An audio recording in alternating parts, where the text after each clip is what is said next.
Welcome back to Everyday English Learning. Today, we're diving into strategies that will completely change the way you learn English. If you've been stuck with the same old methods, this video is your breakthrough. Ready to transform your learning? Let's go. What's wrong with traditional learning methods? Many learners focus too much on memorization, drilling grammar rules, and passive listening. These methods can feel like hard work without much progress. But what if I told you there are scientifically proven ways to learn faster and retain more?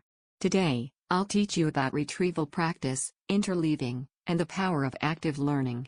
These techniques work better than the traditional approach, and I'll show you how to use them step by step. Number 1. What is retrieval practice? First up, retrieval practice. This is all about testing yourself to bring information back from your memory. Studies show that the act of recalling strengthens your memory and helps you learn better. Example. Instead of just reading a list of words, try covering the definitions and testing yourself. For example, what does meticulous mean? It means being very careful and precise. Activity for you. After learning new words, write them down without looking. Check your answers afterward. You'll notice which ones stick and which ones need more review. Number 2. How interleaving boosts your skills. Next, let's talk about interleaving.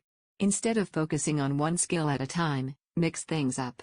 Interleaving means practicing different topics or skills together. This keeps your brain active and improves retention. Example. Spend 10 minutes on vocabulary, then switch to practicing a short conversation, and finish with a grammar exercise. For instance, say you're learning past tense verbs. Use them in a story, then practice listening to someone use them, and finally write your own sentences. Why it works. Your brain gets better at making connections and applying knowledge in real-life situations. Activity for you.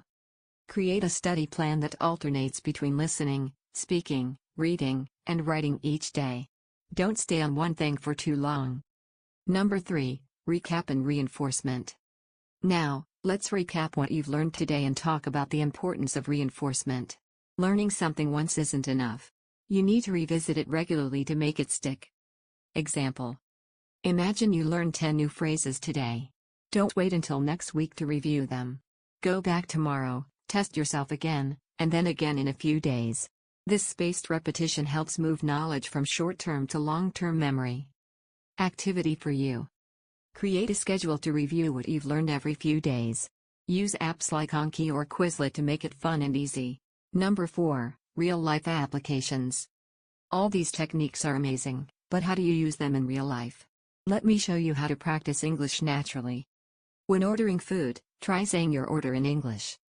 Write a short diary entry in English every night. Watch your favorite movie with English subtitles and pause to mimic the dialogue. Quick tip, don't be afraid of mistakes. They're part of the process.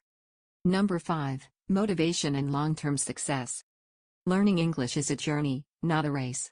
The most important thing is consistency over intensity. Even 10 minutes a day can make a huge difference over time. Positive affirmation. Tell yourself, I'm improving every day. Believe in your progress and keep moving forward. Your next steps. To change the way you learn English, remember these 3 steps. 1. Use retrieval practice to test your knowledge. 2. Try interleaving to mix up your practice. 3. Review and reinforce regularly. You're on the path to success, and I'm here to guide you every step of the way. If you found this video helpful, don't forget to like, share, and subscribe to Everyday English Learning. Let's continue learning together. See you in the next video.